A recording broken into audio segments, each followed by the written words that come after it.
Hotman Paris mendukung penuh program dari Menteri Keuangan. Hotman Paris dukung Purbaya soal dolar WNI di luar negeri. Ingatkan soal insentif. Pengacara Hotman Paris kembali mengomentari terkait uang dolar WNI di luar negeri. Ia menyatakan setuju mendukung penuh program dari Menkeu Purbaya. Hotman Paris mendukung penuh program dari Menteri Keuangan yang mencoba membujuk para wajib pajak agar membawa uang dolarnya kembali dari luar negeri dengan insentif. Kata Hotman dilihat dari Instagramnya, Selasa, 23 September 2025. Hanya saja, ia merasa perlu mengingatkan agar dilakukan sesuai dengan mekanisme hukum perundang-undangan. Kenapa? Karena kalau uang dolar tersebut sudah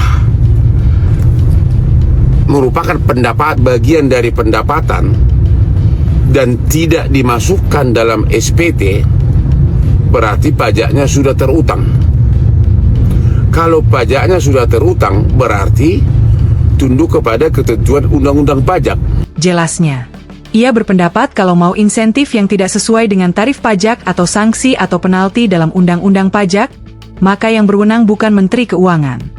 Karena itu sudah ranah undang-undang, yaitu undang-undang pajak. Diberi insentif atau dimaafkan pajak terutang harus dengan undang-undang juga, yaitu undang-undang teks amnesti. Kata Hotman. Sebelumnya, Menteri Keuangan RI Purbaya Yudi Sadewa mengungkapkan bahwa banyak warga Indonesia mengirimkan dolar ke luar negeri. Pemerintah tengah mematangkan skema berbasis pasar, market-based, yang memberikan insentif menarik bagi pemilik dana agar lebih memilih menempatkan simpanan dolar mereka di dalam negeri. Kira-kira akan ada insentif agar orang Indonesia lebih memilih menyimpan dolar di dalam negeri dibandingkan di luar negeri, ujar Menkeu Purbaya pada Jumat, 19 September 2025. Purbaya mengatakan pihaknya masih berhitung mengenai skema insentif yang akan diberikan. Dia berjanji insentif ini akan dirilis minggu depan. Download Tribun X sekarang. Menghadirkan lokal menjadi Indonesia.